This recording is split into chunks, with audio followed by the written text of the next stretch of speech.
Or not. Welcome again to Unscripted. I think that I get so nervous when I start off because I'm thinking, like, what am I going to wear? What am I going to say? What am I going to do? And then God just says, slow down, calm down. It has nothing to do with you and all to do with me. So I was jumping out of my skin this morning to get over and start to be able to record. We're going into Proverbs 14. Here we go. Wisdom, pride, prudence, righteousness, discernment, hard work, wisdom, patience, generosity, kindness. In Proverbs 14, all those words are covered and the meanings and the examples of it. We're going to be going over listening, building, speaking, and working today.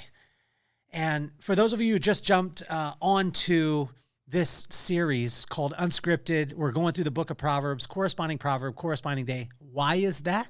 Because it's 3,000-year-old wisdom that still is applicable today.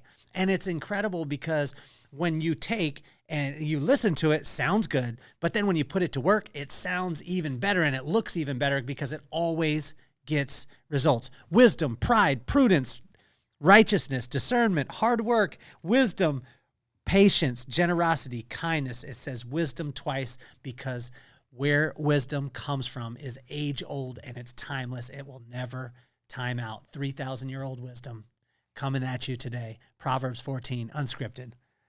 Let's get it.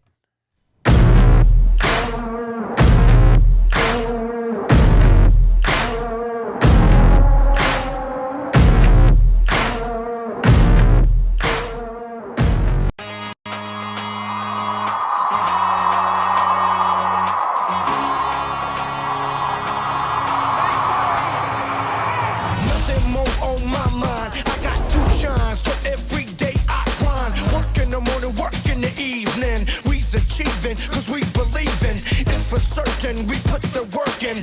We ain't stopped just because it's hurting right before your eyes. So it's coming to no surprise. The takeover is televised over and over and over again. Make no mistake, we continue to win. Defeat never known cause I will not lose. They wanna mimic my moves but can't walk in my shoes.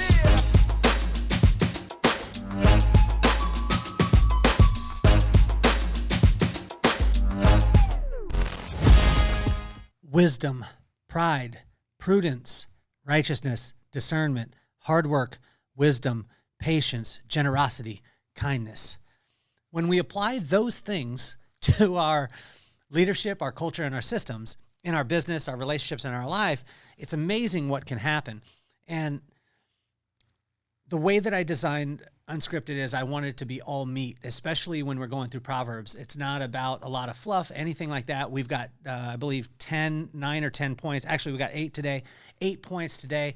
We're going to rapid fire on them, and I want to give you as much as humanly possible. But I want to let you know too that this for me has been a study. Like I'm getting pelted every single morning as I'm reading through and as I'm studying, and I've been studying this for over 30 years. It doesn't make me an authority, but it does give me an opinion on it. And these are all my opinions. I'm not a Bible scholar. I've told you guys that in the past. This is just me going through it and learning, and I want to take you on the journey with me. So there's a couple principles on today, which is going to be listen, build, speak, and work, and we'll be getting to that. And the next thing that I want to tell you is that wisdom in this, when I said wisdom, pride, prudence, righteousness, discernment, hard work, wisdom, patience, generosity, and kindness, wisdom was said twice because it constantly is going back to that wisdom. And how do we get wisdom? It's through the fear of God. Fear of God is the respect of God. So when we respect God, He'll give us wisdom. Then He brings knowledge of Him. That knowledge will bring understanding. Understanding will bring insight. Insight will bring discernment. Discernment will bring discipline. Discipline will bring strength. And strength will lead us right back to the respect of Him. So let's go into point number 1. You could tell a tree by its fruit. In verse number 1, it says, the wise woman builds her house, but with her own hands, the foolish tears hers down. So when you see somebody building their home, building great things, building amazing things that have an incredible foundation that are feeding other people, it's amazing what can happen when we just look at the fruit. An orange tree will never produce apples. An apple tree will never produce oranges. But sometimes we get mad at the orange tree for producing oranges when we planted an apple seed. Everything has a seed, and that seed only has the ability to be planted in your life by us. And it's not from the things that happen to us, but it's the reactions that happen to those things. So you could tell a tree by its fruit. Always remember that part of it. Number 2, speak life. This was in verse 3 and verse 5. So when we look at that, verse 3, a fool's mouth lashes out with pride, but the lips of the wise protect them. A fool's mouth lashes out with pride. And how often have I done this? I have pride and my ego jumps in, and then someone says something and I jump right down their throat without thinking and being patient. But the lips of the wise protect them, meaning listen twice. That's what my mama told me all the time. Listen twice, speak once. Listen fast, speak slowly. In verse 5, it talks about an honest witness does not deceive, but a foolish witness pours out lies. Point number 3, no poop, no dog. My mom used to always say poop, and that was like the bad word that she said. And I thought about this on the walk with my dog this morning, Skylar, little fluffy puppy, looks like an Ewok. She's incredible. Until she's not, until she's barking or she poops on the floor, I have to pick up her poop. But what I realized is all the joy that I have. I woke up this morning, got to walk around my neighborhood, get a little exercise, all because I have a dog. But with that dog comes poop.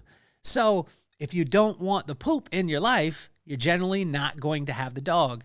So if you want the things you want to accomplish, generally it's going to come with hard work, dirt, and grit, and it's not going to be the most inviting in the world. That's from verse 4. And verse 4 is where there are no oxen, the manger is empty, but from the strength of an ox comes abundant harvest. No poop, no dog. Point number 4. Slow down. This is a big thing. Even in these podcasts, spending time with you guys, I get so excited because there's so many different points that I'm getting that as I'm studying through and I'm looking at my own life. And what I find that for me, Proverbs is a mirror. At first I read it and now it reads me. And this morning when I was looking at it, it was like this point number 4, slow down. Even in my speech, you can see that I'm excited. You can see that words are coming out of my mouth as fast as possible. But when I slow down and I think and I sit in and I ask God for the wisdom to be present in that particular moment with that conversation with that person, because we never know how long we have left with someone. My best friend in the whole entire world, which is my pops, and I talk about him all the time, 2 years ago, he went on to heaven. And now I think about it. Imagine if I would have slowed down. Imagine the amount of times that I rolled into his house, his apartment, and he wanted to fix me dinner, or he wanted to sit down and he wanted to talk and say, yeah, Dad, I got to do this. I got to do that. I got to do this. I got to do that. And I was in a rush. Slow down. It's great because this whole entire proverb is about slowing down, because in verse 8, 15, 16, 17, 18, 29, and 30, I'm not going to read all of them. I will read verse number 8. And in verse number 8, it says, the wisdom of the prudent is to give thought to their ways, but the folly of fools is the deception. Slow down. Slow down, slow down, slow down. Go to verse 30. A heart at peace gives life to the body, but envy rots the bones. Coming from experience, I don't get to wake up and call my mama anymore. Slow down. Enjoy those moments. You never know how many more you have left. So point number 5. Is it a good idea or a God idea? This is like a bumper sticker, I know. But when I look at that, a good idea or a God idea in verse 12, here it says, there is a way that appears right appears to be right, but in the end, it leads to death. How many times have we thought and we convinced ourselves that this thing is right because of blah, blah, blah. And then we go and we talk to a bunch of friends who will tell us that that thing is right. And then we go do that thing. But we know in our heart that we're rushing. We know that we're afraid that we're going to miss out. And then what happens? Is it a good idea or a God idea? Number 6, it's work hard. This is probably the most simple 2 words that you'll ever get. Work hard, work hard, work hard, work hard, work hard, work hard, work hard. When I slow down and I look at anything that has been built that is of value, it's because of hard work. It wasn't because of the shiny things that I did. It wasn't like, oh, wow, I blew up or this blew up or I went viral, anything like that. What it was a lot of hard work that presented an opportunity, and that opportunity, you stepped through the door, but you were prepared because of the hard work. In verse 23, when we go to that, it says, all hard work brings profit, but mere talk leads only to poverty. Big hat, no cattle, baby. Stop the yapping, start the working. Point number 7 is comparison. And I wrote on this, chill out. I fall into this so often. It says a heart at peace gives life to the body, but envy rots the bones. I talked about this in Slow Down, and I talk about it again with comparison and chill out, because a heart at peace gives life to the body, but envy rots the bones. Chill out. Don't compare yourself to anything else, even yourself yesterday, because you'll scar that memory. Chill out. Realize that God has you exactly where you need to be at the exact right time. And if he needed you somewhere else, he's big enough to have you there. It's what my pops would always, always say to me. Point number 8 as we close is choose kindness. Kindness is contributing to every single person. Find a way that you can be kind to someone today. Love on them. Send them a text. Send them an email. Whatever it is. But wrap it all in kindness. No matter what it is that you do, put a smile on your face and contribute to every single person, environment, and you'll find the opportunities start to pop up. My brother said to me, man, you got the golden horseshoe. I said that to my friend. I said to Dr. Compton, I called him. I said, man, you have the golden touch. He said, no, I just keep touching. But he keeps touching with kindness, constantly contributing. Then that's in verse 31 as we finish up. Whoever oppresses the poor shows contempt for their maker, but whoever is kind to the needy honors God. I told you before when we start off, listen, build, speak, work. Watch this. Listen to God. Build on a firm foundation of wisdom.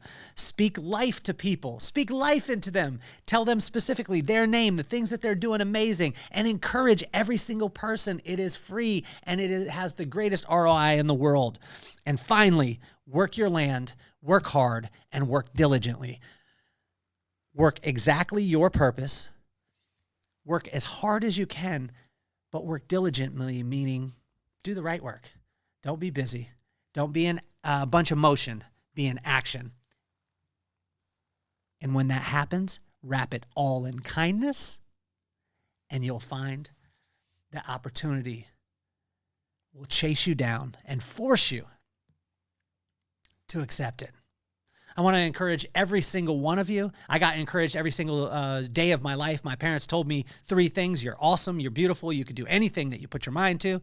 My pops would say you're the greatest, so act accordingly. And that's what I charge every one of you to do today. Choose kindness, but listen to God. Build on a firm foundation. Speak life. Work hard. Work diligently. And wrap it all in kindness.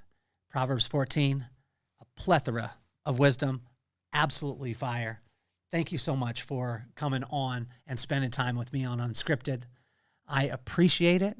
A journey through wisdom